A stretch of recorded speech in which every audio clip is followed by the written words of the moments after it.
Tes, tes. Suara saya terdengar tidak ya, kakak-kakak semuanya?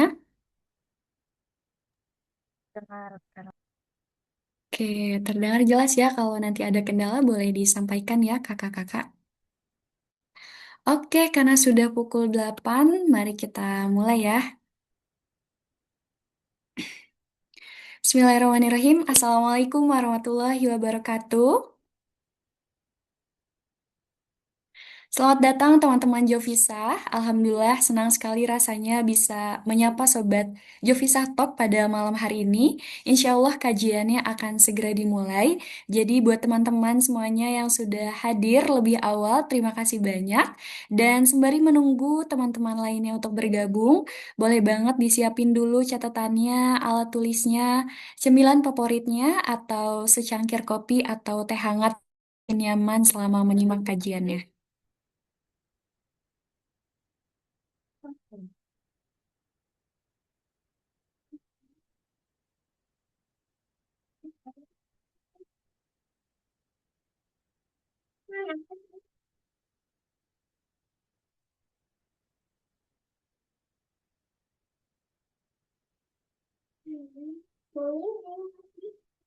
Hmm.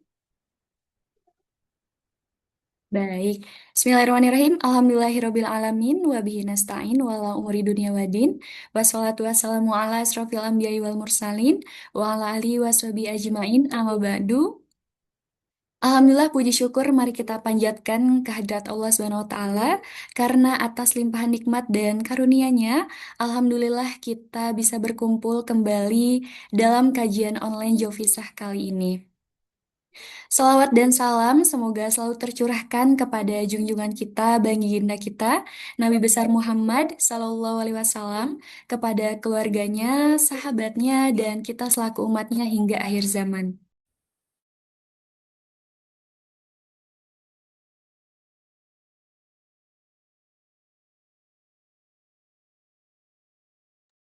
Perkenalkan teman-teman, nama saya Dahiyatun Nufus, boleh panggil saja Kak Nufus. Insya Allah akan memandu jalannya acara Jovisa Talk pada malam hari ini yang insya Allah penuh berkah. Teman-teman, sebelum dimulai, saya punya pantun terlebih dahulu. Jangan lupa jawab cakep ya. Bunga melati mekar di pagi hari. Cakep. Cakep, Harumnya lembut menenangkan hati. cakep, Cakep. Malam ini kita belajar menyembuhkan diri agar esok bertemu dalam versi yang lebih berarti. Cakep. Amin. Amin ya. Teman-teman semuanya yang sudah hadir, mari kita cek sound terlebih dahulu ya. Dari kota mana aja nih? Kayaknya udah banyak banget ya, Alhamdulillah yang hadir pada hari ini. Boleh dong ditulis di kolom komentar dari mana aja.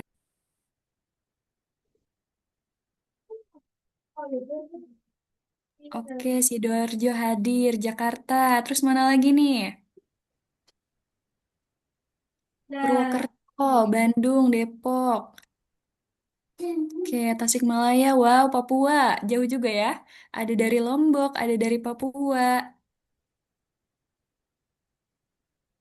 Alhamdulillah ya, dari Sabang sampai Merauke semuanya hadir di sini. Oke, teman-teman semuanya, kakak-kakak, kesibukannya ngapain aja nih? Kayaknya kan besok udah mulai masuk lagi ya hari Senin, tapi alhamdulillah pada menyempatkan waktunya di Jovisa Talk pada malam ini. Boleh dong, kesibukannya ngapain aja nih? Apakah kuliah, kerja, atau ada yang mungkin yang masih bersekolah tapi tetap menyempatkan waktunya malam ini? Kerja kak, besok udah Senin lagi. Iya nih bener. Cepet banget ya rasanya hari ya, baru kemarin gitu weekend. Ya Allah kak, besok udah weekday lagi aja ya. Kuliah, kerja, ini aku sambil nugas kuliah. Wah, Masya Allah. Semangat ya kakak-kakak yang sambil nugas tapi tetap hadir di Jovi Satok pada malam ini. Kalian keren banget sih.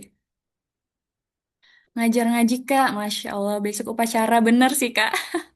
Upacara ya buat yang masih sekolah nih. Besok Desember, iya bener lagi Desember ya. Ini udah akhir November aja. Cepet banget ya kita udah mau tahun baru lagi ya. Kakak-kakak semuanya nggak berasa ya waktu cepat berlalu. Oke, Terus gimana nih perasaannya malam hari ini? Lagi seneng kah? Sedih kah? Lagi galau? Lagi bahagia? Lagi happy? Atau campur aduk mungkin kayak bubur? Boleh dong kasih reactionnya dulu atau tulis di kolom komentar.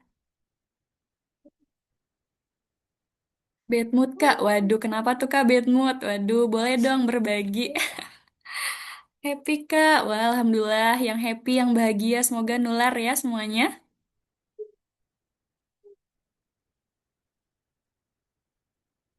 Campur aduk kak, waduh dingin hujan bener banget lagi.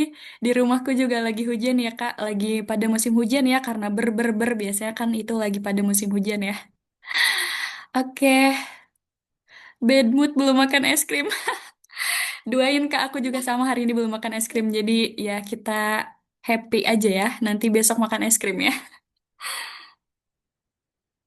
Baik kakak-kakak, alhamdulillah ya terima kasih atas responnya semuanya.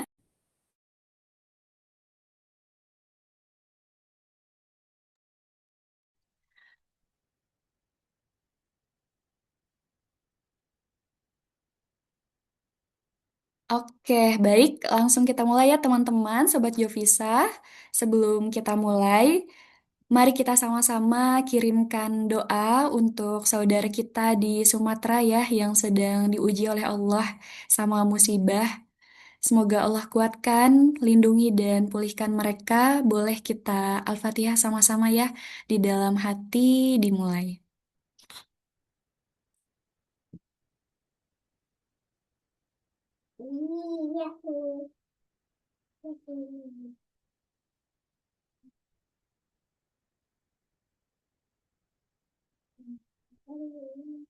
Oke, berdoa selesai. Terima kasih kakak-kakak. Semoga tersampaikan ya kepada saudara-saudara kita.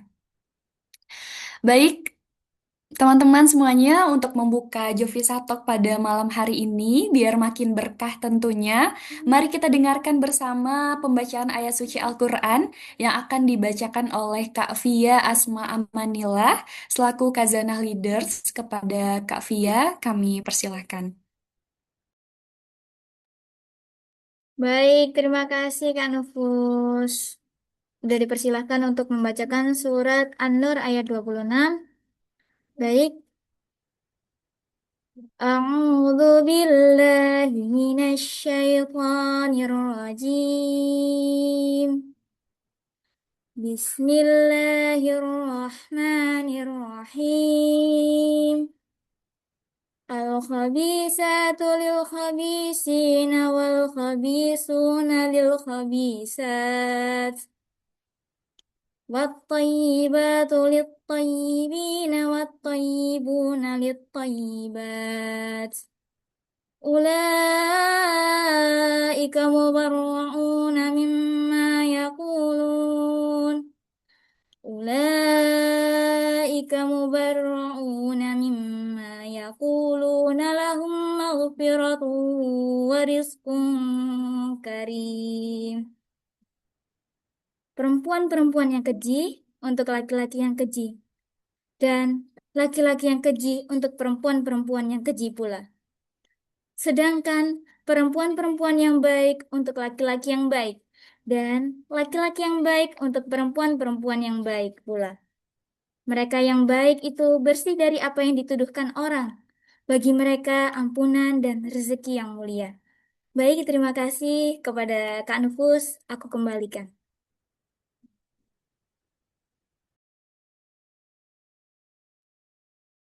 Masya Allah. Jazakillah khair Kak Via, Masya Allah ya lantunan ayat suci Al-Qur'annya sangat menenteramkan jiwa kita yang sedang gundah. Semoga semakin menambah keimanan serta ketentraman bagi hati kita yang sedang resah. Teman-teman, anyway, Busway, malam ini tema kita menarik banget ya dan deep banget nih kayaknya, yaitu sembuh sebelum bertemu. Emang mau bertemu siapa sih? Kok harus sembuh dulu ya Kak gitu? Emang nggak bisa ya gitu kita sama-sama belajar aja atau sembuhin luka bareng-bareng emang nggak bisa Kak gitu. Kenapa sih harus sembuh dulu sebelum bertemu? Nah itu dia justru akan menjadi topik yang sangat menarik banget yang akan kita bahas pada malam ini. Siapkah kita dipertemukan atau justru kita nih yang belum siap karena belum berdamai dengan diri sendiri? Jadi sebelum bertemu, sebelum mencari, pastikan diri yuk sama-sama kita cari untuk memperbaiki diri. Baik teman-teman semuanya, narasumber kita pada malam hari ini adalah Kak Bayu. Kak Bayu adalah temanku juga dari Kazanah Leaders, ya kan Kak? Halo Betul. Kak, Assalamualaikum. Waalaikumsalam. Apa kabar, Kak Nufus? Alhamdulillah, kabar baik Kak. Kak Bayu gimana kabarnya malam ini? Alhamdulillah baik juga. Seperti tadi mungkin Alhamdulillah. ya, sedikit dingin karena cuaca. Oh iya benar, lagi musim hujan ya Kak di rumah ya? Betul. Oke, Kak Bayu orang mana nih Kak? Orang Cianjur. Orang Cianjur, waduh Ya, apalagi orang kebetulan Cianjur ya Kak. asli Sunda sih. Sama sih Kak, saya juga orang Sunda. Lagi musim hujan ya Kak di sana ya? Karena berber tadi sih, Kak. Iya bener ya, lagi berber-ber. Nanti kalau udah reda nanti pasti ini ya, jadi musim panas lagi. Baik teman-teman, terima kasih Kak Bayu. Kak Bayu adalah alumni UIN Bandung yang aktif sebagai santri, sebagai aktivis, dan juga atlet. Dan tentunya kita sama-sama dari Kazana Leaders yang membantu menyelenggarakan setiap agenda Jumanji dan Jovisatok yang diadakan setiap minggunya. So, sebelum kita dengarkan Kak Bayu yang kece ini, jangan lupa Wih, follow IG-nya Kak Bayu, di bawah. @mbayune, biar makin nambah networking serta pengalaman menarik seputar Jovisah untuk kedepannya. Nah, follow di bawah ya kata Kak Bayu juga. Di bawahnya. Oke, baik. Terima kasih ya Kak Bayu sudah berkenan untuk mengisi kajian Jovisatok pada malam hari ini. Tanpa panjang lebar, sepertinya Kak Bayu juga udah nggak sabar nih buat nyapa kita semuanya ya Sobat Jovisa dan udah nggak sabar banget ya Kak buat berbagi ilmu ya Kak kayaknya ya. Insya Allah. Semoga berkah ya. Masya Allah, amin ya Kak. Oke teman-teman, jangan lupa siapkan catatannya, pertanyaannya, dan mari kita sembuh sama-sama pada malam hari ini. Kepada Kak Bayu, dengan hormat kami persilahkan. Baik, sebelumnya terima kasih banyak kepada host kita pada malam ini, itu Kanufus, telah mempersilahkan saya. Dan juga salam kenal kepada teman-teman ya. Saya asal dari Cianjur tadi, dan juga kebetulan alumni Bandung. Di sini kita akan ngebahas sembuh sebelum bertemu. Udah lumayan ngekerucut ya, cuman kita kategori ini. Di bawahnya itu tentang perspektif Islami, psikologi, dan tentunya Gen Z ya. Kebetulan saya pun Gen Z yang bisa banyak mengalami beberapa cerita yang nanti akan saya sampaikan. Boleh dibantu next, Kak? Oke, yang pertama, kenapa sih harus sembuh? Berarti lawan dari kata sembuh ini sakit kan? Sakit dalam hal apa? Kadang kita tuh merasa dalam hidup ini ada rasa kekecewaan, patah hati, dan juga merasa gak enak dalam hal sesuatu. Nah, ini bisa dikaitkan dengan suatu hubungan. Teman-teman tidak bisa dibungkiri bahwa rasa dari suka lawan jenis itu adalah fitrah. Tetapi di sana juga teman-teman pasti mengalami dinamika bagaimana ceritanya, bagaimana interaksi teman-teman dengan lawan jenis yang bisa berakibat itu tuh jadi cerita yang bikin patah hati.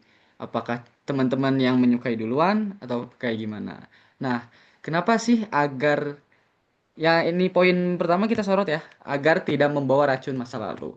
Kenapa sih cerita lalu ataupun tentang kita sama yang sebelumnya itu disebut racun masa lalu?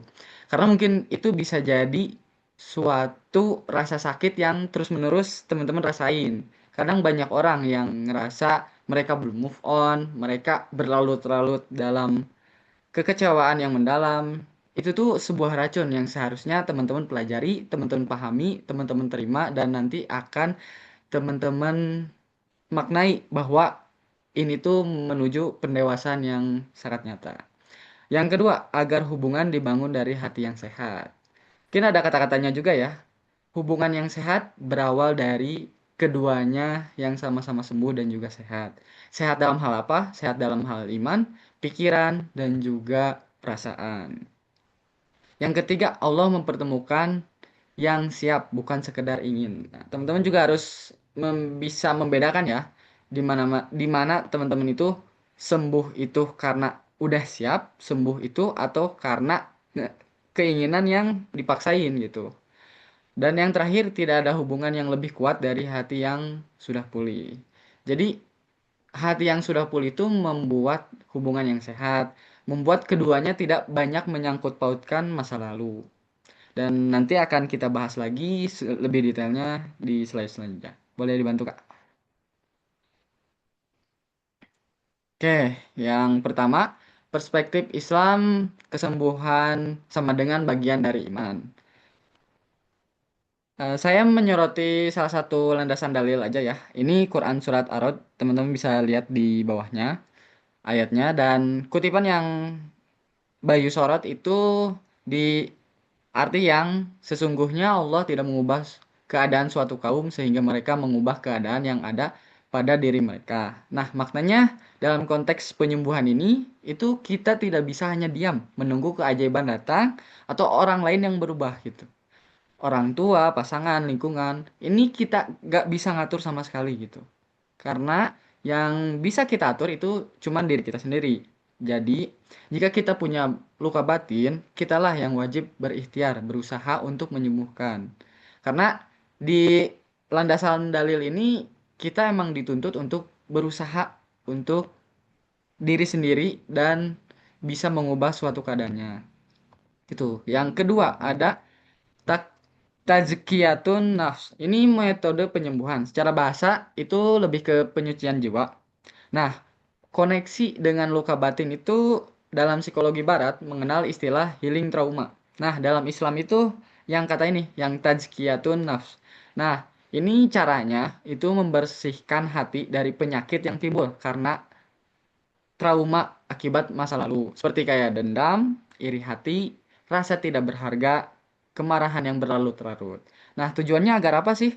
Melakukan metode penyembuhan ini tujuannya agar kita kembali bersih, salim sehingga merasa tenang dengan dekat dengan Allah gitu. Terus yang ketiga itu ada hijrah emosional. Dalam kalimatnya pun udah lumayan bisa mewakili ya. Hijrah emosional itu tujuannya bukan sekedar menghilangkan emosi. Hijrah itu bukan artian kita menghilangkan emosi sedih atau marah ya, tetapi kita mengubah cara merespon. Bagaimana cara mengubah responnya? Itu yang pertama dalam reaktif dan responsif. Nah, teman-teman harus bisa bedain hijrah emosional ini kayak gimana.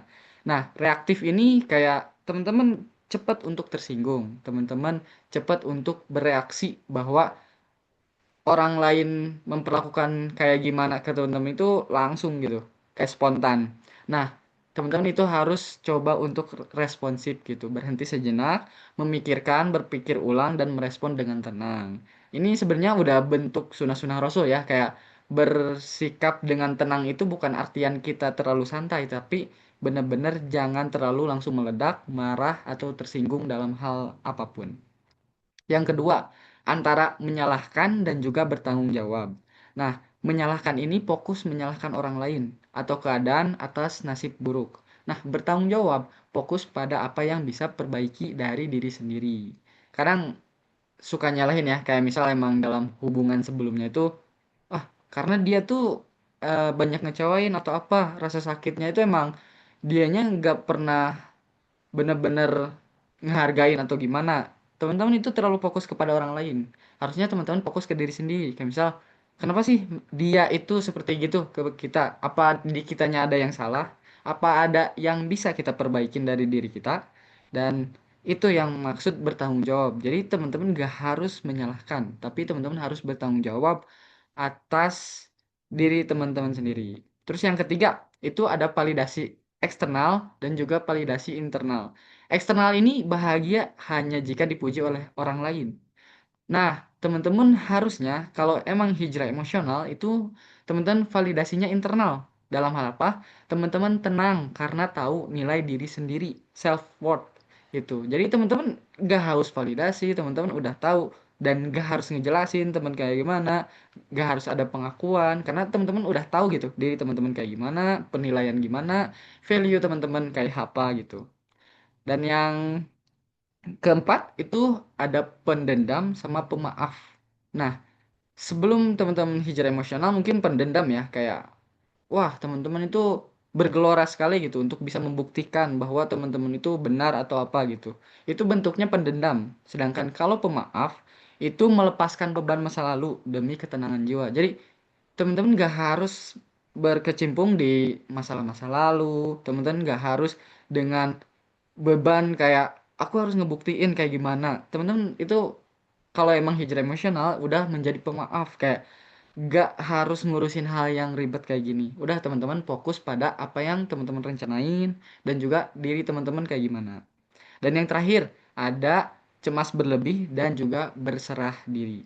Nah, kalau teman-teman belum hijrah emosional, pasti cemas berlebih karena takut gagal, takut masa depan yang belum terjadi. Sedangkan teman-teman jika udah hijrah emosional, itu berserah diri, tawakal. Teman-teman udah usaha, udah maksimal, dan juga serahin hasilnya kepada Allah gitu.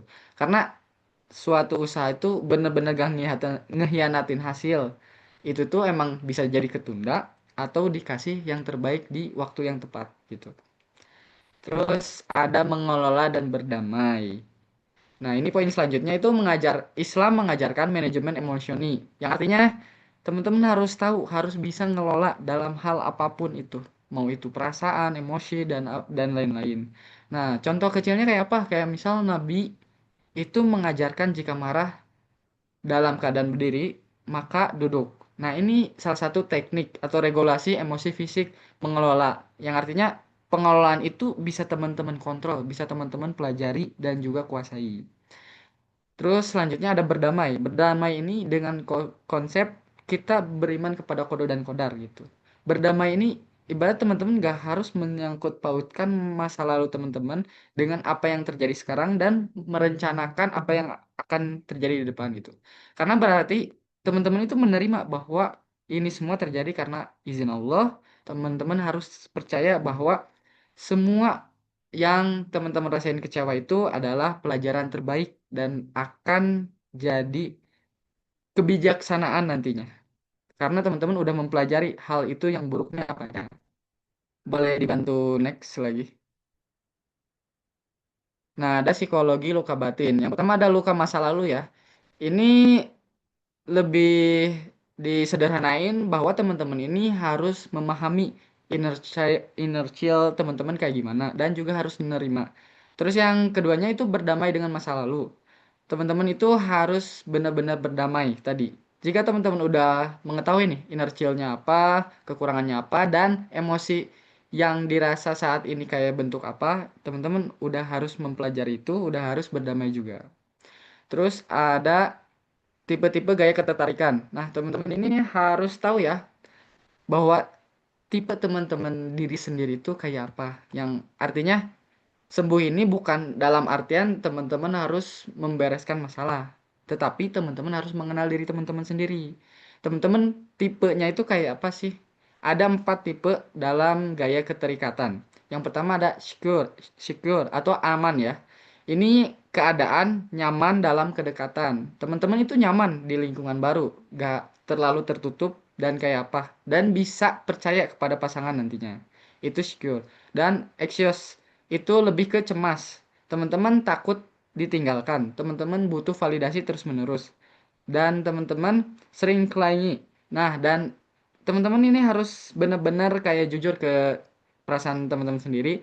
Teman-teman ini dalam kategori apa? Tadi dua ya. Yang ketiga, avoidant atau menghindar. Ini takut untuk berkomitmen. Merasa terkekang jika terlalu dekat dan memendam emosi sendiri.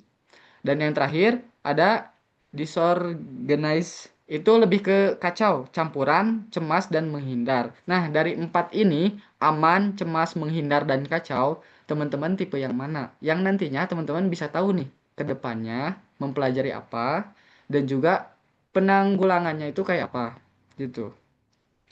Terus selanjutnya itu ada lingkaran insecurity. Nah, lingkaran insecurity ini pola berulang ya. Ada 4 lingkaran, ada 5, mohon maaf. Ada 5 lingkaran insecurity ini. Yang pertama itu pemicu atau trigger.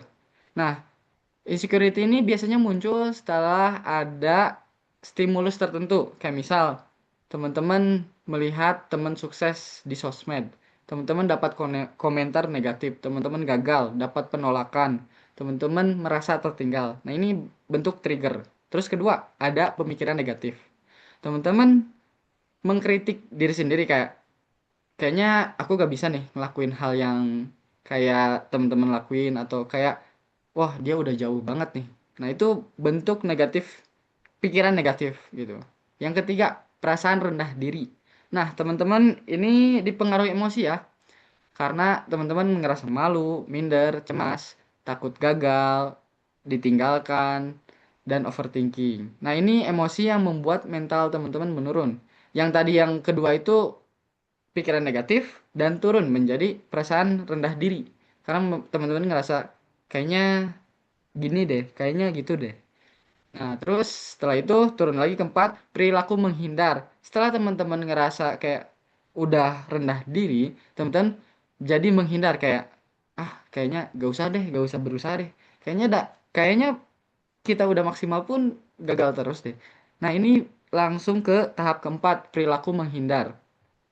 Jadi menjauhi tantangan, takut mencoba hal baru, tidak mau tampil speak up, menghindari peluang, menarik diri dalam hubungan sehat, dan lain-lain. Dan yang terakhir itu kegagalan atau penyesalan. Setelah teman-teman tadi menurunkan diri dari pikiran negatif, rendah diri, dan takut, dan menghindar, teman-teman langsung ke tahapan kegagalan atau penyesalan gitu. Nah, dari 5 tahap ini teman-teman memutari ini terus. Dari yang pertama trigger, yang kedua pikiran negatif, ketiga merendahkan diri, keempat perilaku menghindar, dan kelima kegagalan. Teman-teman selalu mengulang pengulangan yang sama dalam bentuk hal apapun, situasi apapun. Teman-teman harus mempelajari ini karena ini penting untuk teman-teman hindari dan untuk teman-teman bisa benar-benar cegah bahwa ini tuh harus di stop di tahap ini. Teman-teman nggak harus terus-terusan, misal udah ke trigger nih, teman-teman udah ke tahap negatif, jangan dilanjutin untuk ngerendahin diri gitu. Jangan dilanjutin juga ke tahap teman-teman menghindar sesuatu yang baru.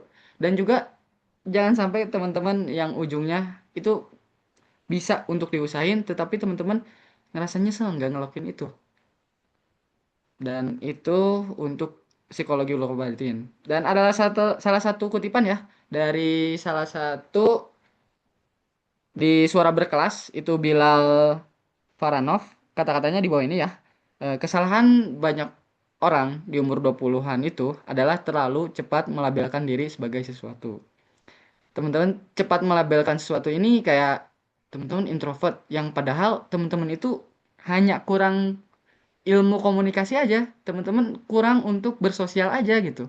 Teman-teman udah kayak membatasi, oh diri saya introvert, diri saya nggak bisa adaptasi ke lingkungan baru, diri saya tidak bisa memulai percakapan awal. Teman-teman membatasi itu, dan itu adalah kutipan dari Bilal Faranov yang membilang orang-orang di umur 20-an itu membatasi dirinya atau disebut self-limiting belief. Boleh next Kak? Nah, ini tantangan Gen Z. Ini pun berlaku ya, bukan artian Gen Z aja. Cuman kenapa sih Gen Z yang disorot? Karena mungkin ini dari pengalaman Bayu pribadi ya, sebagai Gen Z. Nah, kenapa sih generasi ini lebih rentan untuk terluka? Yang pertama itu tekanan sosial media. Teman-teman harus tahu fakta, dan harus tahu data. Harus tahu data bahwa penggunaan sosial media tertinggi adalah Gen Z. Kenapa sih Gen Z itu tertekan karena di sosial media karena penggunaan sosmednya aja tinggi gitu. Dan secara fakta pun emang benar Gen Z itu gak bisa lepas dari sosmed gitu. Teman-teman ngerasain sendiri mungkin bisa ngenilai dari teman-teman selama 1 hari aja itu bisa berjam-jam membuka sosmed untuk apa gitu. Kadang kan scroll atau apa gitu kan. Itu bentuk tekanan sosial yang dibuat sama teman-teman sendiri. Terus yang kedua itu ada budaya hustle dan takut tertinggal. Budaya hustle ini teman-teman ngeyakinin harus selalu produktif 24/7 gitu. Padahal ini tuh salah gitu. Salahnya itu karena istirahat atau kita menjeda sesuatu itu bagian dari proses gitu. Dan takut tertinggal. Nah, takut tertinggal ini mungkin karena teman-teman FOMO gitu. Sebenarnya ada beberapa FOMO yang bagus kayak teman-teman FOMO untuk olahraga itu bagus. Tetapi ada beberapa FOMO yang gak harus seharusnya teman-teman ikuti gitu. Terus ketiga, ada tingginya kecemasan dan ketidakpastian masa depan. Nah, realitanya itu sekarang ya, mungkin Gen Z juga ada beberapa yang udah beres kuliah atau apa, ngerasain persaingan kerja itu makin keras gitu. Dan isu ekonomi itu makin kurang masuk akal gitu. Karena mungkin teman-teman udah membedah, kayak udah ngebayangin nih, oh kita gaji UMR dengan harga-harga rumah yang udah ratusan. Berapa lama sih kita nabung? Dan itu pun udah jadi sebagai realita nyata gitu, tingginya kecemasan tuh. Dan dampaknya ini menjadi cemas yang berlebih gitu. Karena tantangan bertahan hidup di masa sekarang itu benar-benar berat gitu untuk kita kalangan Gen Z gitu. Terus yang keempat, banyak yang hidup tanpa arah. Kenapa sih banyak hidup tanpa arah? Karena teman-teman tidak nge-planning hidup. Karena teman-teman gak punya planning kehidupan selanjutnya kayak apa gitu. Kayak misal teman-teman oke sekarang sebagai mahasiswa. Setelah mahasiswa mau kerja di bidang apa? Teman-teman misal kalau terlalu ngalir tuh lebih ke teman-teman ngerasa gak punya arah gitu.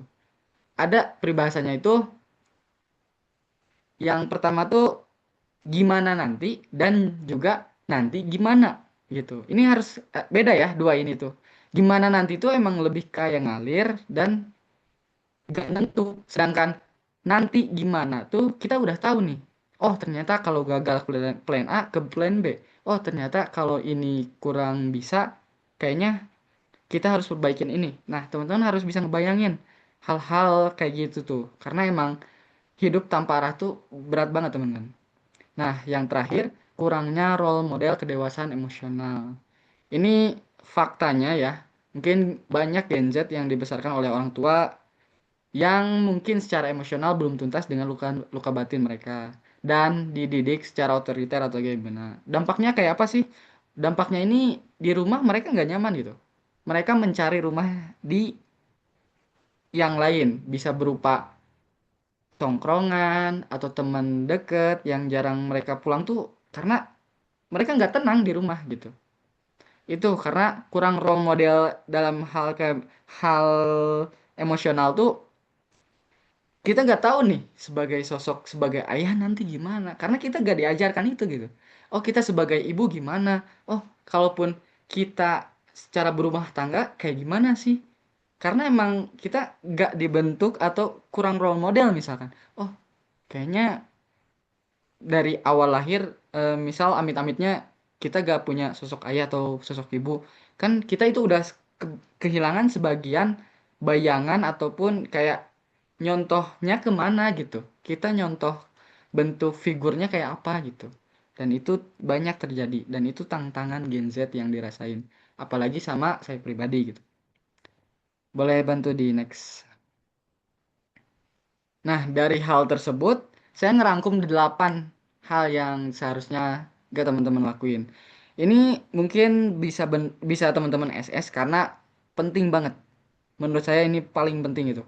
Karena 8 ini tuh untuk kehidupan teman-teman lebih nyaman, lebih enak, dan gak seharusnya gak enakan tuh bisa dibentuk dari sini. Yang pertama, nyalahin diri sendiri untuk hal yang tidak bisa kita kontrol.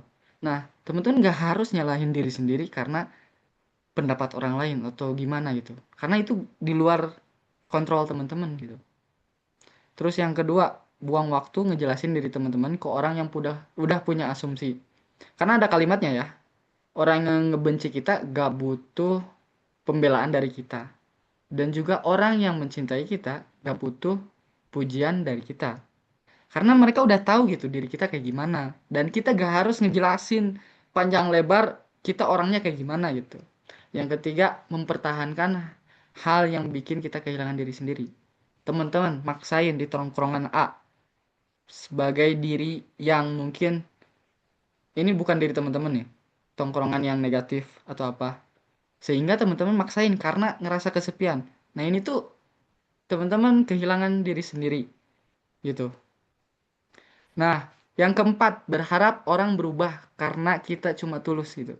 Teman-teman kayak berharap nih, oh kita tulus bantuin teman. Biar teman itu kayak balas budi atau apa. Tapi ini bukan bentuk kayak gitu. tapi berharap orang berubah. Teman-teman nggak harus ngeharapin orang berubah karena tulusnya kita gitu. Orang berubah tuh karena kemauan dirinya sendiri. Terus kelima, nyalahin diri sendiri atas luka yang orang lain kasih. Ini lumayan fatal karena nyalahin diri sendiri banget gitu. Kayak, wah, orang lain gitu ke saya. Gak terima. Yang ujungnya teman-teman malah mikirin orang itu terus gitu. Sedangkan orang lain itu gak mikirin teman-teman sama sekali.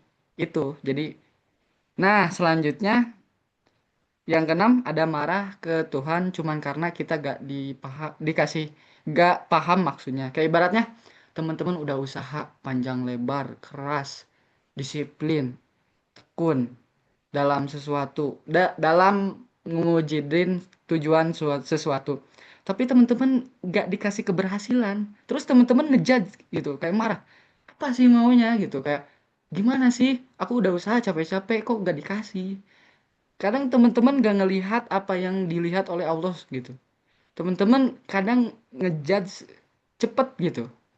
Padahal bisa jadi kalau teman-teman berhasil dalam hal A, teman-teman bakal berakibat apa? Karena nggak tahu gitu. Jadi kalau saya pribadi itu lebih kayak, oh, nggak dikasih rezekinya. Mungkin emang nanti ada yang lebih baik. Oh, mungkin kalau saya keterima di sini ada sesuatu negatif yang bikin kehidupan saya kacau. Itu kalau dari saya pribadi. Terus selanjutnya yang ketujuh, bandingin hidup kita dengan orang lain. Padahal startnya beda. Teman-teman kadang kayak udah beres kuliah atau beres SMA, wah, teman-teman pada kuliah nih, saya enggak. Padahal teman-teman gak ngelihat situasi kondisi teman-teman kayak gimana. Oh, orang lain bisa kuliah karena mungkin finansial orang tuanya ngedukung. Sedangkan teman-teman kurang. Ya udah, beda cerita karena udah urusan mereka udah urusan mereka sendiri, urusan kita gitu. Karena style kita beda, kondisi kita beda, situasi kita beda, dan kita tahu bahwa tujuan orang lain dan tujuan kita itu beda juga. Dan yang terakhir, berusaha jadi penyelamat hidup orang.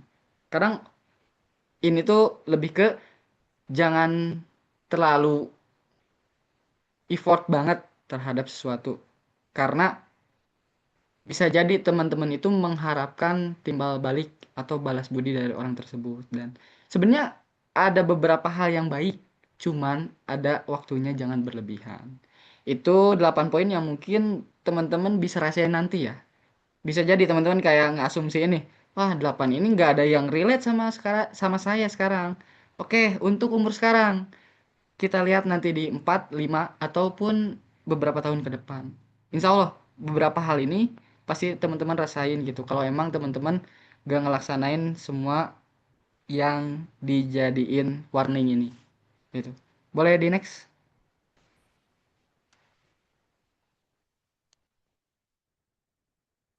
Nah, dari tadi banyaknya konsep negatif kayak bayangan apa, di sini ada cara ngeredamnya gitu, teman-teman. Jangan khawatir tentang kayak, wah, banyak banget nih yang benar-benar dikasih paham dan kondisi situasinya kayak gimana gitu. Jadi di sini ada namanya Prof. Arthur Brook dan Bayu pun nemuin ini di salah satu podcastnya ya, bahwa ada namanya konsep buku kekecewaan. Ini bener-bener worth it menurut Bayu pribadi. Karena teman-teman bisa selesai gitu dengan isi pikiran teman-teman sekalian gitu. Karena kadang kan kita tuh berat karena semuanya itu dipikirin. Nggak tertuang dalam hal apapun. Kayak misal, berat banget nih kerjaan. Oh, berat banget nih tugas-tugas. Tapi teman-teman nggak tahu nih beratnya itu apa. Bukan artian nggak tahu ya. Cuman teman-teman nggak nulisin nih bahwa beratnya apa sih, detailnya apa sih, turunannya apa. Kayak misal, oh, tugas teman-teman skripsian nih beratnya dalam hal apa ya, oh, bab 2 dalam hal apa, teman-teman detailin. Nah, dalam konsep buku kekecewaan ini ada yang pertamanya itu tulis setiap kekecewaan dalam satu halaman. Dalam satu halaman buku, teman-teman tulis, kayak misal, oh, berat nih skripsian. Saya merasakan berat skripsian dalam bab ini dan juga mencari referensi ini. Nah, udah tulis nih teman-teman. Udah, diemin misal. Tapi kan itu salah satu bentuk kekecewaan ya. Nah, terus selanjutnya kayak gimana Kak Bayu? Nah, Selanjutnya itu sisakan beberapa baris di bawah itu untuk ditulis lagi sebulan 2 bulan kemudian. Oh, ternyata teman-teman udah bimbingan skripsi nih. Oh, ada pencerahan nih dari dosen. Ternyata referensinya kita yang salah nyari. Oh, tulis nih. Oh, waktu sekarang setelah 1 bulan kemudian, ternyata saya yang salah karena saya mencari referensi di web yang salah. Oke, di sana udah teman-teman berhenti juga. Lanjut ke bulan selanjutnya. Tulis lagi, oh ternyata skripsi kita udah beres nih. Ternyata yang dulu ditulis kekecewaan bahwa skripsi susah tuh nggak sesusah itu ternyata. Apa sih yang ketiga ya? Sisakan lagi beberapa baris. Setelah itu tulis apa hal yang baik yang ternyata lahir dari momen pahit itu. Ternyata setelah saya bimbingan dan juga menekuni kekecewaan, saya merasakan bahwa dan mengetahui bahwa web untuk mencari referensi ataupun bagian dari definisi A itu kayak gini dan nanti akan berguna. Nah, ini berlaku untuk semua trauma, untuk semua kekecewaan. Itu salah satu contoh ya, kecewa dalam hal skripsi.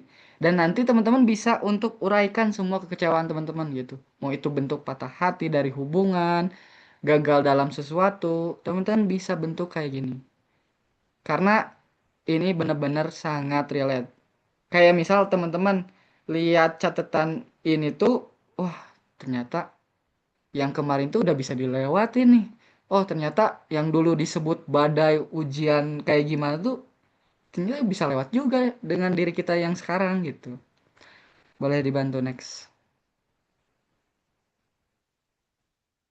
Oke, tadi udah bentuk tentang penyembuhannya kayak gimana ya dalam kekecewaan. Dan di sini ada tanda-tanda emosional yang perlu diwaspadai. Oke, teman-teman misal udah mempelajari tadi dan udah mencoba untuk pakai metode tadi gitu.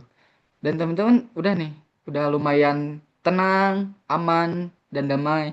Tapi teman-teman belum tahu nih tanda-tanda emosional yang perlu diwaspadai kayak apa. Oh, teman-teman udah ngelaksanain yang tadi dan juga kayaknya ada beberapa hal di sini yang masih teman-teman rasain di diri teman-teman sendiri.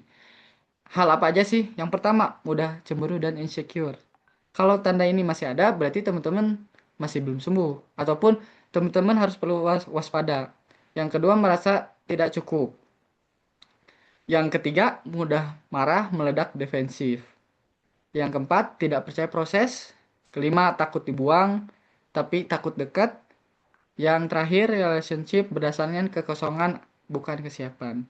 Semua ini tanda-tanda emosional yang perlu diwaspadai. Diwaspadai dalam hal apa? Diwaspadai teman-teman harus berubah ke arah yang lebih baik.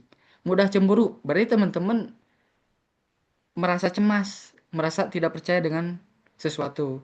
Merasa tidak cukup, karena teman-teman mungkin kurang bersyukur atau apa gitu. Mudah marah karena teman-teman langsung responsif, langsung spontan. Tidak percaya proses karena teman-teman tidak ingin mencoba hal tantangan baru. Takut dibuang karena teman-teman trauma, karena teman-teman ngerasa denial terhadap terhadap pengakuan gitu. Nah, dan relationship berdasarkan kekosongan. Teman-teman hanya sekedar gabut, teman-teman hanya sekedar kesepian, bukan dalam keadaan siap untuk menjalankan hubungan gitu. Ini yang perlu diwaspadai. Boleh next?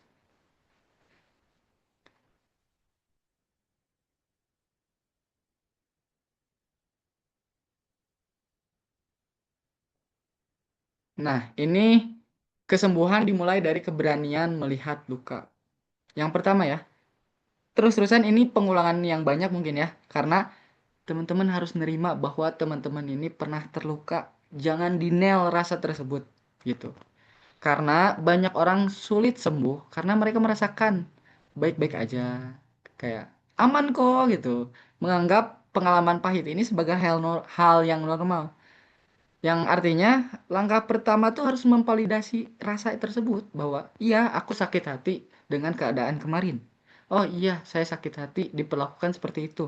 Oh iya saya trauma dengan dibully kayak gitu. Kenapa sih penting? Karena mengakui rasa sakit ini berarti itu pintu gerbang agar kita bisa mulai mengobatinya. Agar kita bisa mencoba mempelajarinya. Apa sih rasa sakitnya? Gimana sih cara ngeresponnya gitu. Kalau kita terus-terusan berputar pura-pura kuat, luka itu akan membusuk yang nantinya akan menjadi penyakit hati. Yang kedua, ada journaling dan honesty session dengan diri. Ini ibaratnya kayak apa ya? Yang konsep tadi buku kekecewaan itu sama ya, kayak kayak bentuk tentang honesty session diri sendiri. Tapi teman-teman ini harus journaling juga, yang artinya menulis, memindahkan benang kusut di kepala kayak pikiran teman-teman itu bukan hanya kekecewaan ya, kayak ide atau apapun tuh benar-benar harus di journaling gitu, harus ditulis. Ini membantu untuk kita melihat pola emosi kita secara objektif gitu. Yang kedua, honesty session atau sesi kejujuran. Teman-teman benar-benar harus berdialog dengan diri teman-teman tanpa penghakiman gitu. Kayak tanya nih, kenapa sih marah banget pas orang lain ngelakuin hal tersebut? Apakah ini mengingatkan kita ke kejadian sebelumnya atau apa gitu? Ini tujuannya untuk mengenali trigger, untuk mengenali kayaknya kepicu marah gara-gara ini nih. Nah, sehingga teman-teman udah tahu nih diri teman-teman kayak apa, emosinya bentukan kayak gimana. Terus yang ketiga, lepaskan pola lama. Jadi lepaskan pola lama ini, aku memang begini dari dulu, itu bentuk defensif yang teman-teman gak mau berubah ke arah yang lebih baik gitu. Ini jebakan mindset yang kayak, aku mah emang orangnya gitu dari lahir gitu. Itu bentuk kemalasan untuk berubah sih sebenarnya teman-teman. Jadi itu adalah alasan untuk membenarkan perilaku buruk. Yang kedua, itu harus ada perubahan dari aku memang begini dari dulu, karena hijrah emosional itu menuntut kita untuk menghapus label itu, meyakini bahwa kepribadian itu dinamis, yang artinya kita harus ke arah yang lebih baik. Kita bukan korban masa lalu, tapi kita penulis masa depan. Kita bisa memilih untuk menjadi lembut meski dibesarkan dengan keras. Terus yang keempat ada latihan maturity atau respon bukan reaksi. Ini seperti yang tadi dijelasin ya dalam hijrah emosional. Ini kita harus tahu reaksi kekanak-kanakan itu kayak gimana sih? Reaksi kekanak-kanakan itu kayak bersifat instan, didorong oleh insting hewan lah disebutnya. Tanpa berpikir panjang, kayak misal kesenggol, kayak cepat marah, atau ketabrak di belakang tanpa sengaja dengan pelan, langsung mukul, langsung memaki gitu. Itu reaksi kekanak-kanakan. Sedangkan respon dewasa ini kayak, oh ternyata sadar nih disenggol di belakang, ditabrak dengan pelan. Kayak dia sengaja gak ya? Atau dia kenapa gitu? Yang akhirnya bertanya dengan sopan, dengan tegas, dan juga nada nada rendah. Dan kita nggak langsung responsif gitu kayak, lah kenapa sih kenapa sih nabrak gitu dengan gak jelas dan teman-teman kayak langsung nada tinggi. Itu teman-teman bentuk emosional yang kurang matang gitu.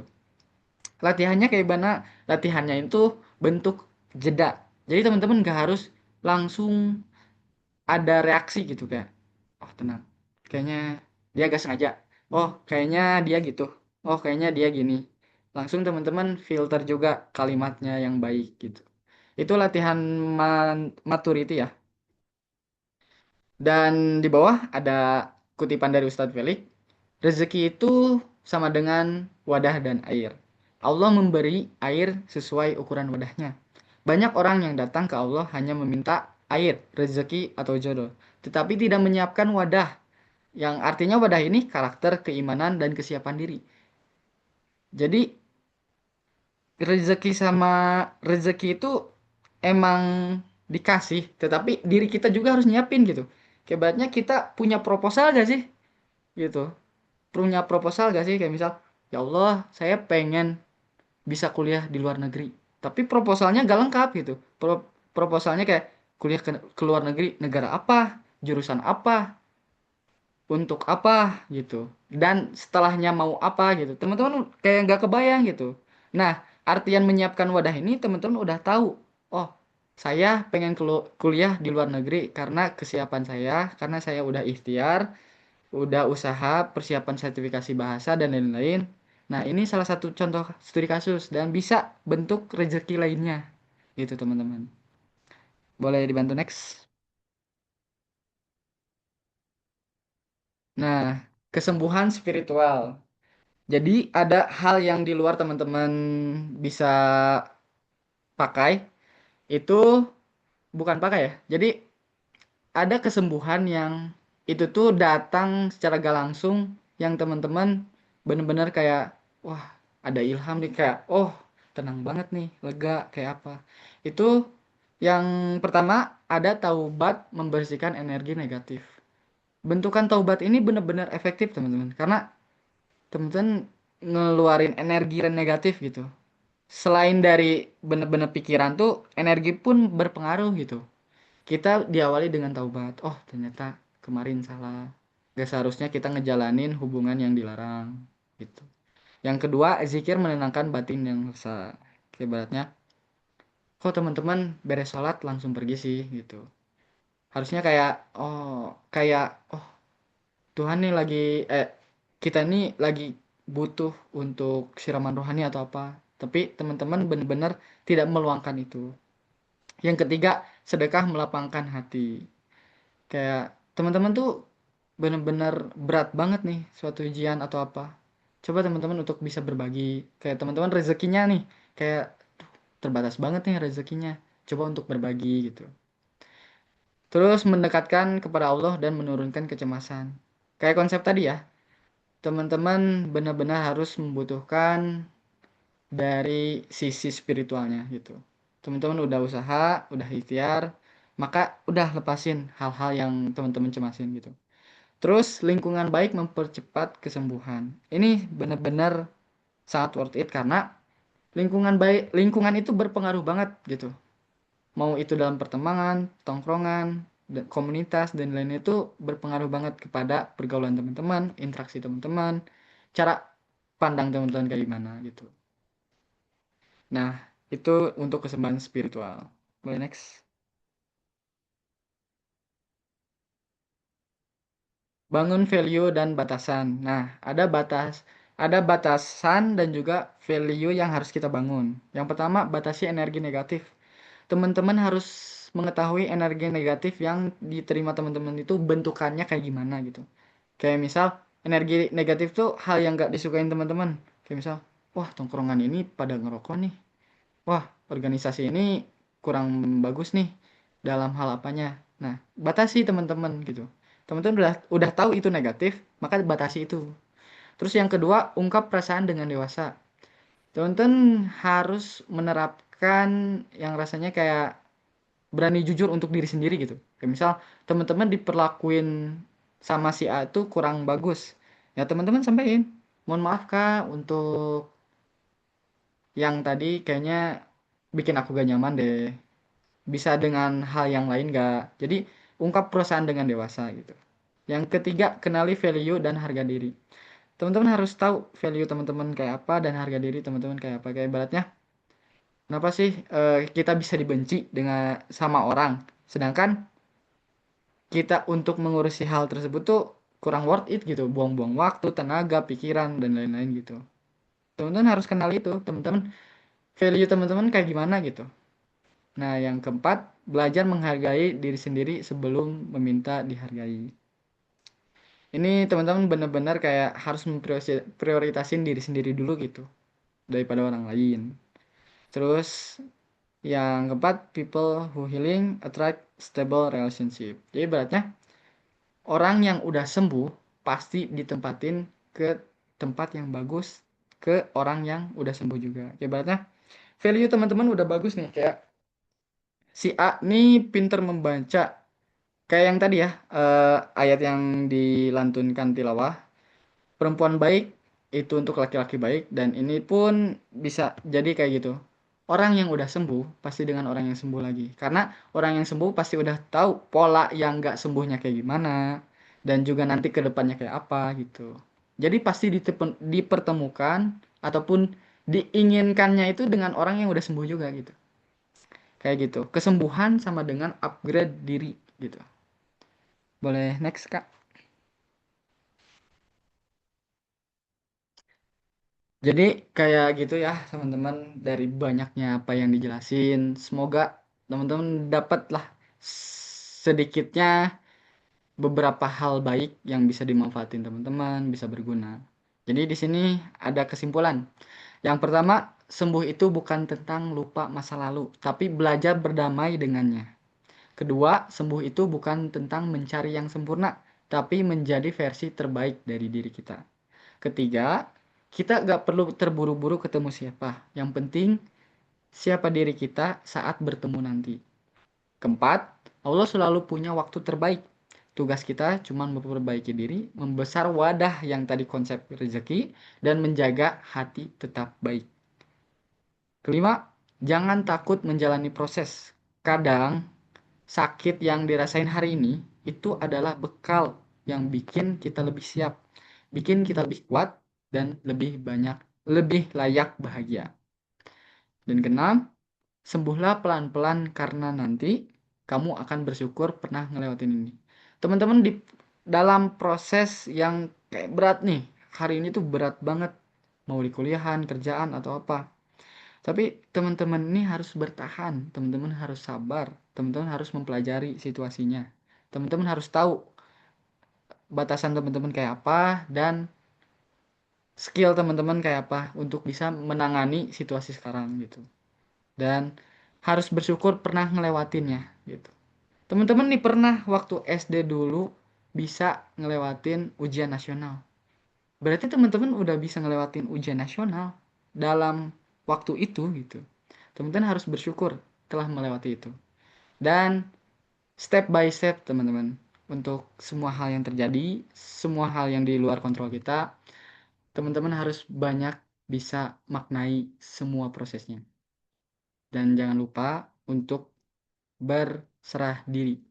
Teman-teman bukan bisa menjadi siapa-siapa kalaupun bukan atas izin Allah gitu. Jadi ibaratnya teman-teman mau segimana usahanya, kalaupun itu bukan yang terbaik, maka belum waktunya gitu.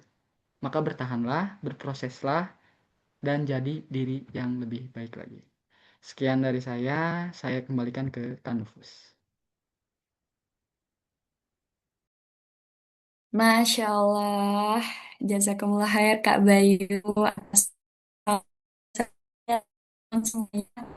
Sangat insightful sekali Kak Bayu, kayak buat aku dulu ya, karena kesembuhan mulai dari keberanian kayak Kak Bayu, terima bahwa pernah luka, apalagi sebelum ketemu dia. Pasti kita pengen ketemu ya sama orang yang dulu ya Kak sebelumnya.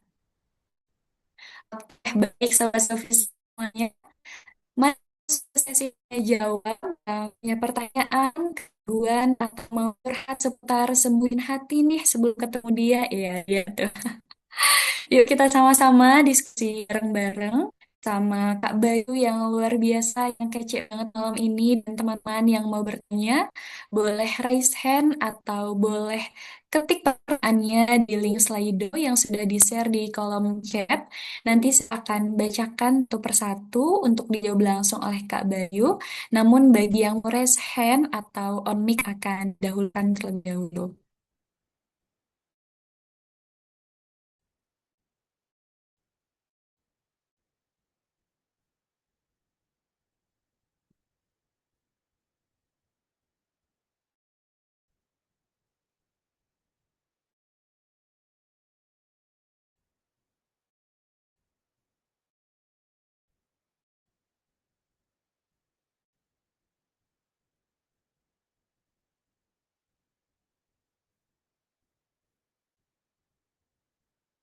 Bagaimana teman-teman? Ada yang raise hand terlebih dahulu sebelum kita bacakan ke kolom chat atau link Slido-nya?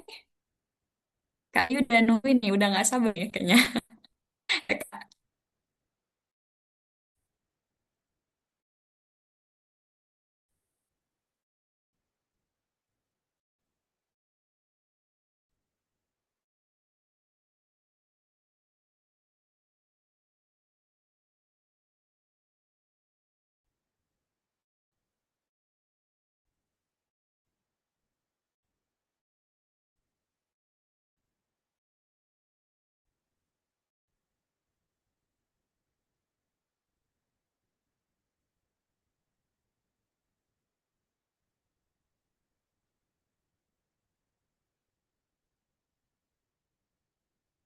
Oke, karena belum ada yang raise hand ya, sambil menunggu kita bacakan di pertanyaan yang sudah tertera di link Slido ini.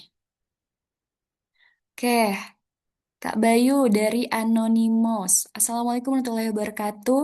Izin bertanya, bagaimana caranya kita bisa belajar untuk memaafkan orang lain tanpa perlu validasi dari orang lain? Nah, gimana nih Kak Bayu cara memaafkan orang lain kayak memaafkan tuh sebenarnya berat banget ya gitu. Nah, mungkin dari Kak Bayu ada tipsnya nih gimana caranya kita supaya bisa belajar gitu tanpa harus perlu minta validasi dulu dari orang lain. Silahkan Kak Bayu untuk dijawab. Oke, izin ya. Ini dari sisi pendapat saya aja gitu. Cara kita bisa belajar untuk memaafkan orang tanpa perlu validasi dari orang lain. Ya sebenarnya masalah teman-teman ini antara individu ya, gak ada sangkut pautnya dengan orang lain. Kecuali kalaupun teman-teman mencoba untuk share cerita masalah teman-teman ke teman-temannya sendiri gitu. Kayak ibaratnya kalau teman-teman udah bentuk kayak mencari saran ke orang lain, pasti teman-teman membuat pertanyaan ini gitu. Kayak kayaknya gak perlu validasi, tapi harus belajar kayak gimana gitu.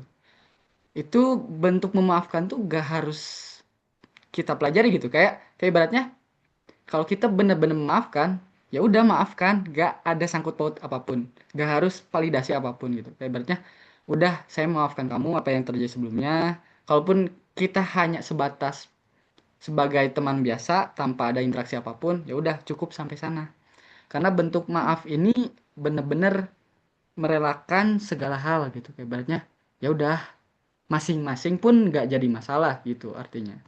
Karena gak bisa dipungkiri ya teman-teman bahwa untuk bisa memaafkan ini gak bukan hal yang mudah karena kita pun tahu kayak ibaratnya rasa sakitnya kayak apa dan bentuk perlakuannya itu kurang menghargai atau apa itu gak bisa benar-benar kita denial gitu. Jadi ibaratnya kalau memaafkan ya udah maafkan dan kita gak harus untuk mencampuri urusan dia lagi gitu. Itu banyak orang yang kayak nolak memaafkan emang harus kayak berteman gitu. Kalaupun itu gak baik buat temen gak harus gitu, ya udah kalau maafkan udah urusannya masing-masing gitu. Kayak ibaratnya dia dengan urusannya kita dengan urusan kita, gak harus kita untuk kayak cari tahu dia kayak gimana urusannya sekarang apa atau apa gitu. Jadi kalaupun memaafkan sekedar memaafkan tanpa harus campur tangan urusan lain gitu,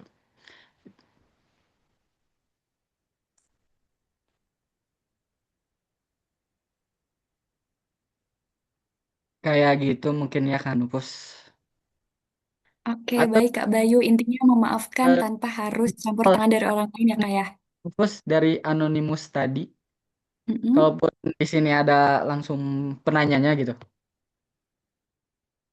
Iya, boleh tuh teman-teman tadi yang anonimus gitu ya. Kalau masih kurang cukup jawaban dari Kak Bayu, mau share lebih banyak lagi, boleh nih langsung kita sharing sama-sama di sini ya Kak Bayu ya. Oke, ada yang raise hand nih Kak dari Kak Khairunisa. Boleh Kak Khairunisa silahkan dinyalakan mikrofonnya. Oke, Kak, terima kasih sebelumnya atas kesempatannya ya. Ini saya mohon maaf belum bisa on cam gitu.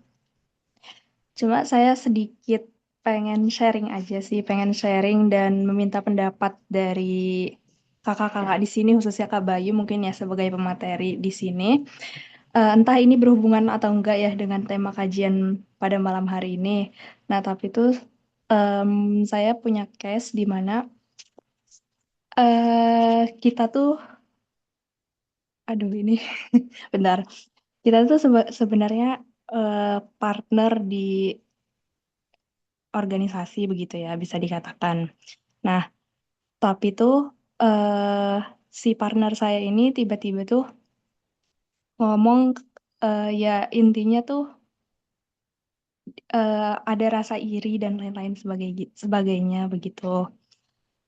Nah, saya bingung Kak, gimana ya maksudnya menanggapi dari si teman saya ini di satu sisi itu saya agak risih sebenarnya ya. Soalnya kenapa? Karena hmm, apa ya? Ya intinya tuh dia kayak mirroring dengan hal-hal ya misalnya kayak mungkin entah itu baju atau sepatu dan lain-lain gitu ya. Kayak meniru lah istilahnya kayak gitu. Nah, di satu sisi tuh saya yang nggak apa-apa banget gitu. Tapi kadang tuh ngerasa kayak risih aja gitu loh.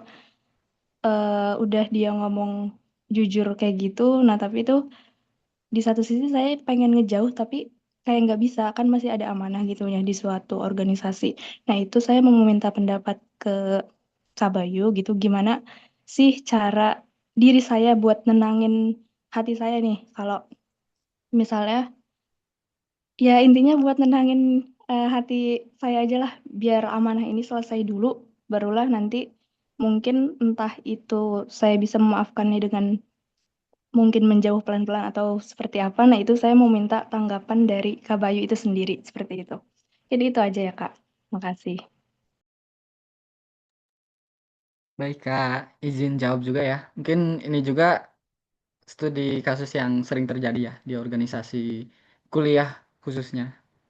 Dan selain dari hal itu pun, teman-teman harus garis bawahi ya bahwa dalam organisasi pasti ada periodenya dan periode ini ada waktunya gitu.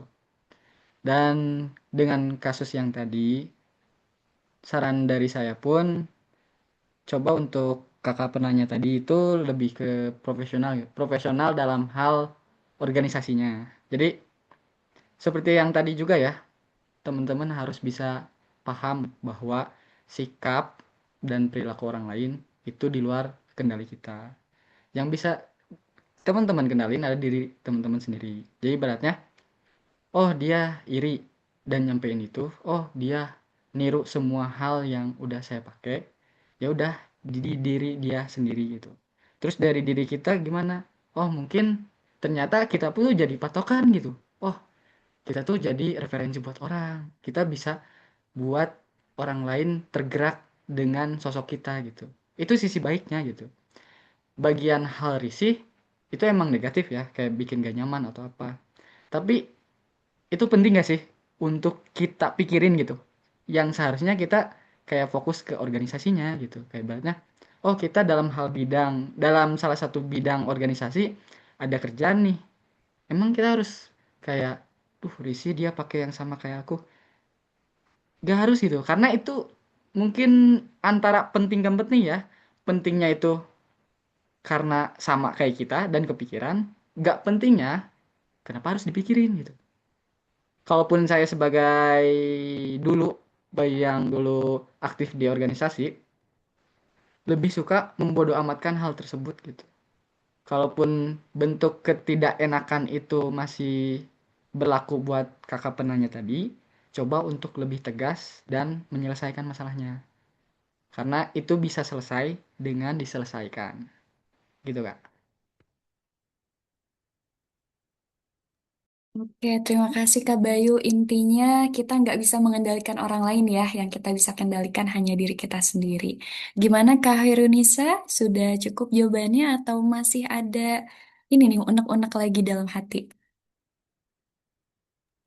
Ya, sebenarnya pengen ini sih Kak, pengen sharing lagi gitu ya terkait ya mungkin tadi kita nggak bisa ngendaliin reaksi orang lain terhadap kita. Nah, tapi tuh kadang di satu sisi apa ya, ya kita kayak ngerasain ya nggak tahu gimana-gimana ya maksudnya si orang ini tuh kalau nggak suka sama kita tuh kelihatan banget gitu loh kayak kan bayangin satu partner tapi kayak misal apa misal lagi kesel atau apa tuh ya mungkin nggak dari omongannya ya dari mungkin silent treatmentnya dia atau gimana gimana gitu.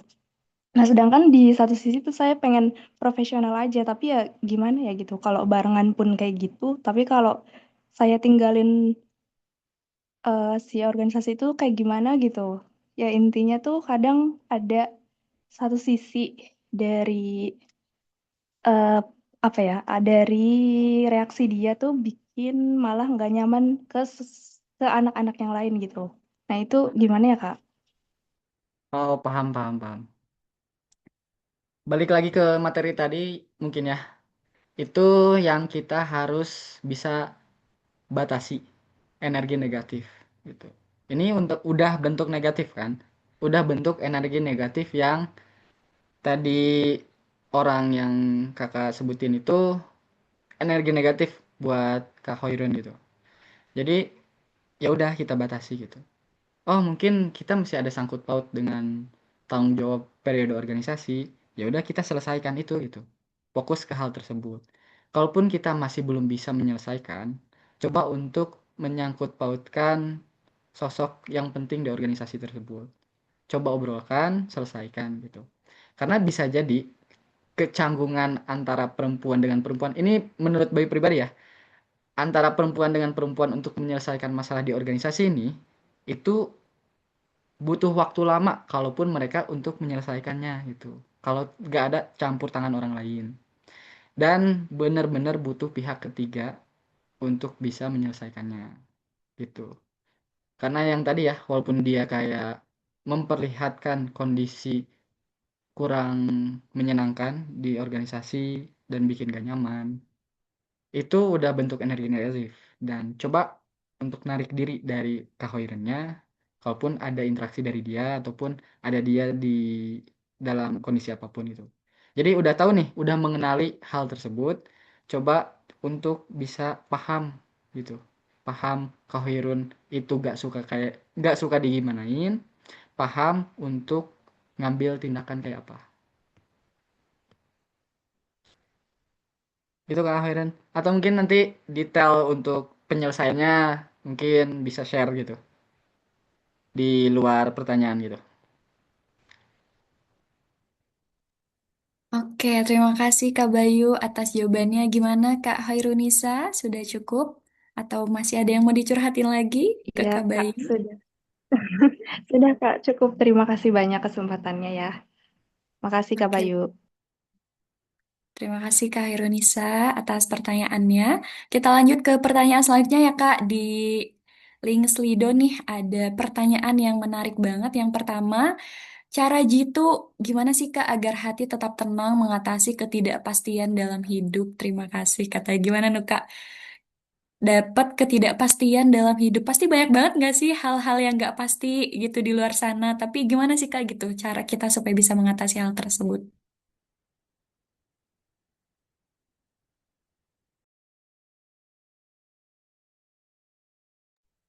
Cara kita mengatasi hal tersebut itu dengan kita tahu kita mau apa gitu. Kita bisa tenang kalaupun kita tahu apa yang kita mau lakuin gitu.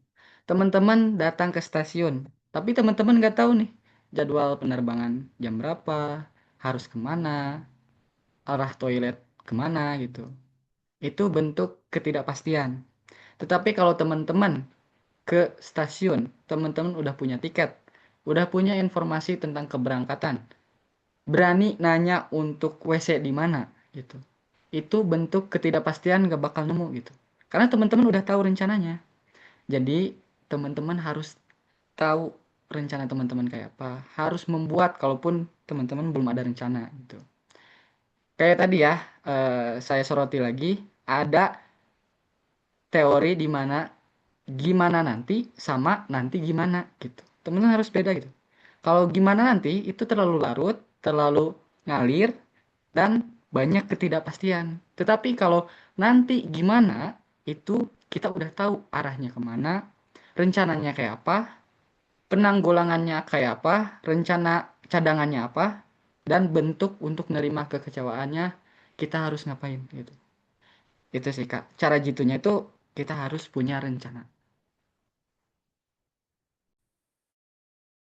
Oke, siap Kak Bayu. Intinya harus tahu ya kita mau ngapain gitu ya. Dan harus terplanning juga ya Kak ya. Biar jelas tujuan kita mau ngapain gitu. Mau hidup di dunia ini mau ngapain. Dan di akhirat juga kayak gitu ya Kak. Oke, pertanyaan selanjutnya Kak Bayu. Ini menarik juga nih. Assalamualaikum Kak, izin bertanya. Bagaimana apabila ada yang datang ke rumah untuk melamar? Waduh, melamar gak tuh Kak? Sedangkan diri sendiri juga belum berdamai dengan masa lalu. Waduh, belum siap nih Kak kayaknya nih gitu. Gimana nih Kak Bayu? Pertanyaannya menarik ya Kak. Sangat menarik. Mungkin belum juga saya rasain ya. Kalau secara sekilas untuk pertanyaan tadi lebih ke bentuk komunikasi ya. Jadi, kalaupun kita ngerasa kita masih belum siap, coba untuk terbuka nyampein hal tersebut. Dan pastinya pihak lawan jenis pun mempertanyakan gitu, kenapa, kenapa belum damai, butuh apa untuk damai gitu. Kalaupun dia bertahan, mungkin dia sosok yang bisa untuk dipertimbangkan, diterima sama teman-teman gitu. Kalaupun dia nggak bisa bertahan, mungkin emang belum waktunya teman-teman untuk bisa nerima gitu. Jadi teman-teman udah harus bisa terbuka. Jadi jangan ada gak enakan untuk diri teman-teman sendiri gitu. Aduh, gak enak nih buat nyampein. Yang padahal nantinya akan jadi masalah baru dengan menunggu waktu. Itu tuh kayak bom waktu gitu. Kalau teman-teman ngerasa gak enak untuk nyampein kebenaran yang teman-teman rasain gitu. Kayak gitu mungkin Kak. Oke, Kak Bayu. Berarti kita harus ini ya, harus terbuka sama diri sendiri dan harus terbuka juga ya sama orang lain gitu. Kalau memang kita belum siap, ya udah gitu disampaikan aja ya, Kak. Kita yakin ya jodoh pasti nggak akan kemana ya kan, Kak? Betul. Karena dari masalah pasti ada solusi gitu. Intinya gak harus pesimis dengan kita nyampein itu bentuk negatif terus gitu. Kalaupun dia nerima pun pasti ada solusi gitu. Semangat pokoknya, semoga lancar. Masya Allah, siap Kak Bayu. Teman-teman yang anonimus ya, yang tadi sudah bertanya nih, menarik ya yang tadi dari pertanyaan pertama dan kedua. Kalau memang masih kurang jawabannya atau mungkin masih ada yang dicurhatkan, boleh banget untuk raise hand ya. Untuk pertanyaan selanjutnya Kak Bayu nih, bagaimana caranya menjelaskan trauma dan kecemasan yang sering disalahpahami sebagai kurang iman kepada orang sekitar tanpa menyakiti hati mereka? Gimana ya Kak, kita punya trauma, terus kita cemas, tapi kita juga nggak mau orang lain tuh salah paham gitu sama kita. Biar nggak, biar apa ya, biar mereka nggak tersakiti gitu sama kita. Mungkin seperti itu ya Kak, gimana caranya? Oke, ngutip lagi ya di materi sebelumnya, itu ada kutipan di mana orang lain yang punya asumsi tentang kita, gak harus kita jelasin diri kita kayak apa. Dan adapun teman dekat kita yang udah kenal kita, gak harus kita juga jelasin diri kita kayak apa. Karena mereka pun tahu gitu. Jadi intinya lebih ke apa yang bisa kita sampaikan, maka sampaikan.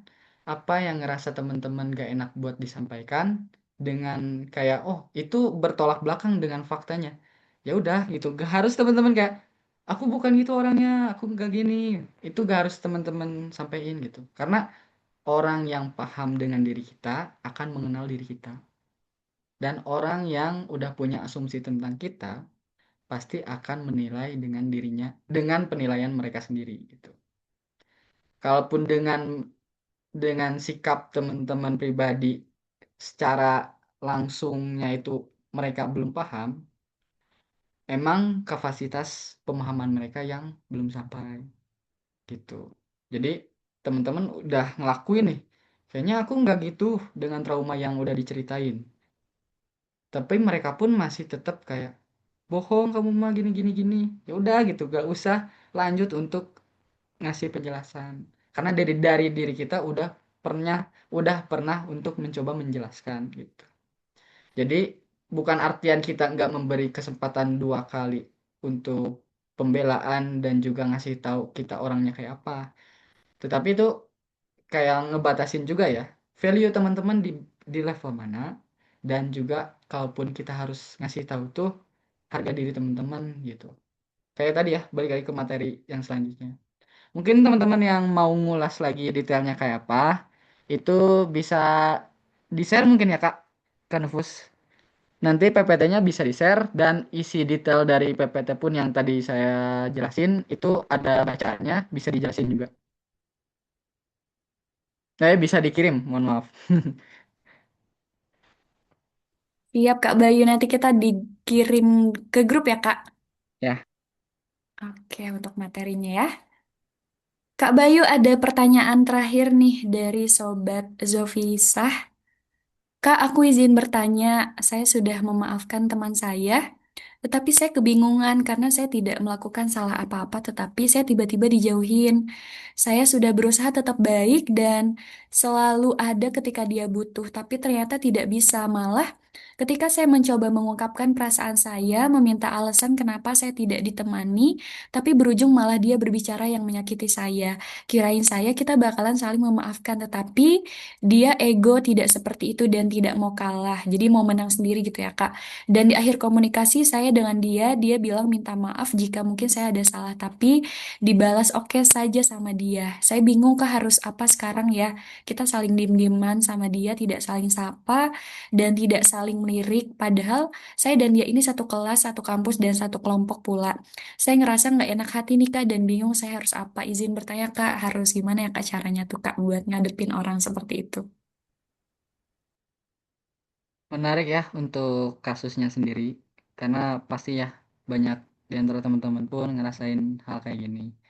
Bukan dalam lingkungan kampus aja, bisa jadi dalam keluarga, pertemanan, sekolah, organisasi, dan lain-lain. Terus dengan hal kayak gini kayak apa gitu? Yang pertama yang harus teman-teman coba itu, tadi kan udah bentuk penyelesaian masalah udah ada ya. Dari teman-teman udah coba ngejelasin dan meminta maaf. Dan dari dia pun kayak singkat padat jelas yang kayak ngebenci gitu. Berarti itu udah ke tahap masing-masing gitu. Jadi kalaupun dari teman-teman udah ngerasa memaafkan dia dan sikap dia masih kayak gitu, itu cukup dari diri dia gitu. Gak harus dari diri teman-teman ngelakuin hal yang sama. Kalaupun dia balik lagi dengan permintaan maaf jujur terbuka lebar, teman-teman terima dengan hangat. Dan kalaupun dia masih kayak gitu, ya udah itu urusan dia gitu. Teman-teman udah mencoba berusaha semampunya dengan tadi meminta maaf dan mencoba menyelesaikan masalah, tapi responnya kayak gitu. Ya udah batasi diri teman-teman dan pertahankan harga diri teman-teman gitu. Batasi energi negatif teman gitu. Karena kita mikirin hal kayak gini tuh bebannya itu benar-benar berat gitu. Kayak baratnya bikin gak fokus, buang-buang waktu gitu. Yang sebenarnya dia pun gak mikirin kita sama sekali gitu. Itu teman-teman jangan gak enakan untuk diri teman-teman karena diri teman-teman itu harus apa ya? Lebih didepankan dibanding orang lain gitu. Kalaupun teman-teman ngerasa teman-teman benar dan juga udah semampunya dalam menyelesaikan masalah, berarti bukan dari diri teman-teman yang salah gitu. Apa yang harus dan misal kebingungan kayak apa nanti ke depannya, lebih fokus ke apa yang bisa kendaliin teman-teman. Oh, jadi karena dia tuh sekampus, selingkungan, seapa. Teman-teman harus berani bertahan dalam hal yang nggak enak, hal yang nggak nyaman. Teman-teman bertahan selama kuliah itu dan juga coba selesaikan kuliahnya. Karena setiap masa ada orangnya dan setiap jadi ibaratnya apa ya? Teman-teman nggak 24 tahun dengan orang tersebut kan ibaratnya nggak selalu terus-terusan dengan orang tersebut gitu. Dan kehidupan teman-teman pun harus dipikirin gitu. Karena kehidupan teman-teman bukan buat orang tersebut juga. Kehidupan teman-teman buat teman-teman sendiri. Jadi jangan gak enakan untuk diri sendiri. Jangan ngerasa diri teman-teman itu tadi ya kayak pengulangan tadi. Karena ada materi yang tadi saya sebutin pengulangan yang terus-terusan gitu. Oh teman-teman sekarang kasusnya kayak gini. Pikiran negatif. Pikiran negatifnya itu oh ada yang salah dari diri teman-teman. Oke lanjut ke tahap berikutnya. Merendahkan diri. Kayaknya emang saya salah banget deh. Wah, turun lagi ke tahapan selanjutnya. Itu dengan narik diri kayak, wah kayaknya aku nyari teman lagi takut kayak gini deh. Dan ujungnya ke penyesalan gitu. Nah ini udah bentuk kayak tadi ya kasusnya. Dan teman-teman harus tahu kayak apa. Atau ini bisa jadi studi kasus untuk menerapkan konsep buku kekecewaan. Bulan sekarang, teman-teman tulis jujur yang tadi ini di buku. Dan 1 bulan berikutnya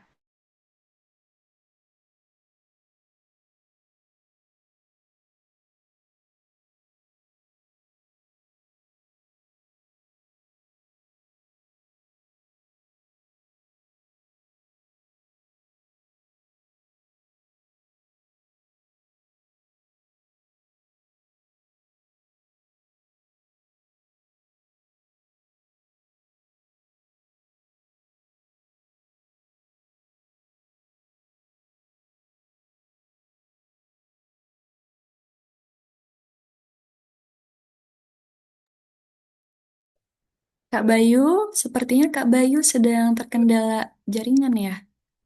Tiba-tiba menghilang suaranya.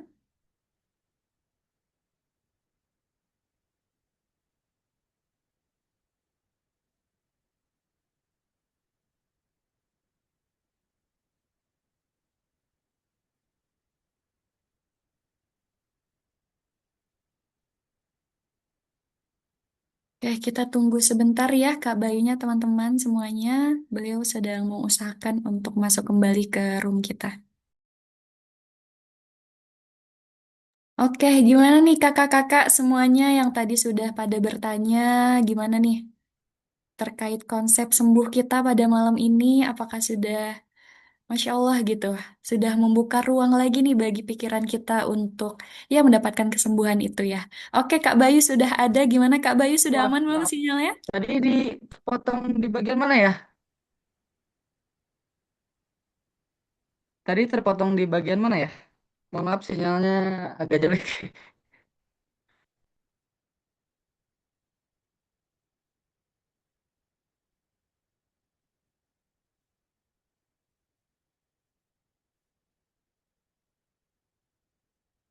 Atau coba jawab ulang lagi aja gitu.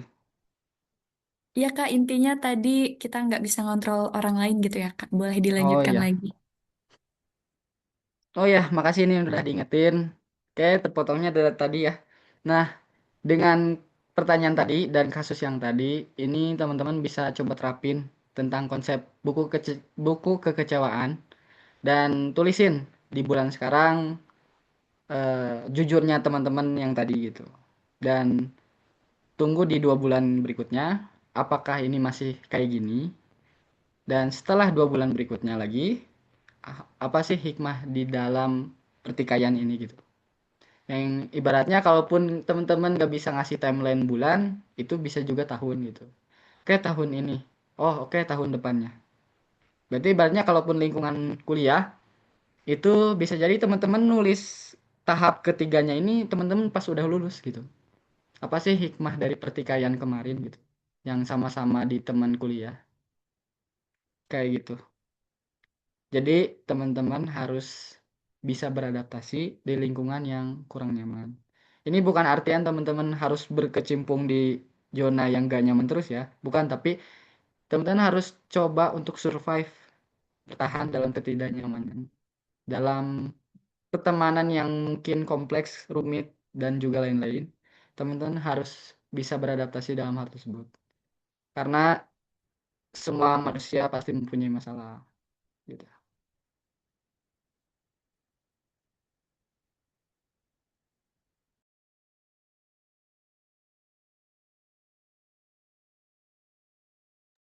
Oke, gimana Kak Bayu? Sudah cukup ya Kak berarti ya untuk sesi diskusi kita pada malam hari ini? Cukup kan, Ufus? Oke, siap teman-teman ya. Tadi kata Kak Bayu terakhir katanya kita semua pasti punya masalah ya. Dan setiap masalah pasti ada solusinya. Alhamdulillah Sobat Jovisa semuanya. Terima kasih Kak Bayu atas jawabannya dan atas materinya yang sangat luar biasa pada malam hari ini. Dan terima kasih juga buat teman-teman semuanya atas antusiasnya untuk mendengarkan kajian kita di Jovisa Talk pada malam hari ini. Teman-teman selanjutnya mari kita dokumentasi terlebih dahulu. Buat sobat semuanya, sobat Jovisa yang berkenan hadir untuk ikut dokumentasi, boleh banget nih disiapkan dulu dirinya. Untuk Ahwat boleh dipakai dulu jilbabnya, dirapihin dulu cantiknya. Senyumnya juga boleh dibuka lebar-lebar. Mari kita senyum dulu biar makin kelihatan cakep dan kelihatan tambah manis nih ya di kamera. Biar jadi kenang-kenangan ya semuanya kalau kita pernah belajar bareng-bareng dan bertumbuh di Jovisa Talk. Oke, ayo semuanya, mari kita tunggu yang masih mau on kameranya, boleh? Oke, kalau tidak ada, mari kita siap-siap cekrek ya. Senyum yang cantik, yang ganteng, yang cakep, yang manis semuanya. Satu, dua, tiga, cekrek. Satu, dua, tiga, cekrek. Oke, satu, dua, tiga, cekrek. Oke, terima kasih. Alhamdulillah banyak sekali ya Sobat Sofisa semuanya pelajaran berharga yang kita dapetin malam ini. Sebelum kita tutup sesi Jovisa Talk pada malam hari ini, boleh nih Kak Bayu kasih closing statement-nya buat kita semua biar makin semangat untuk sembuh. Kepada Kak Bayu, kami persilahkan. Makasih kan Nofus dan closing statement ya. Seperti judul materi, sebelum sembuh sebelum bertemu. Ini dalam artian kita harus menyiapkan diri sebaik mungkin. Jangan memikirkan kita dengan siapa, tapi jadilah diri kita dengan versi terbaik kita. Banyak segala aspek yang harus kita pikirin, harus kita siapin. Siap belum berarti matang secara pikiran, emosional, finansial, maka persiapkan hal tersebut. Setiap orang ada masalah dan setiap orang ada masanya. Jangan berlarut dalam kekecewaan dan harus bisa beradaptasi untuk kehidupan. Sekian dari saya. Terima kasih kan Lubus.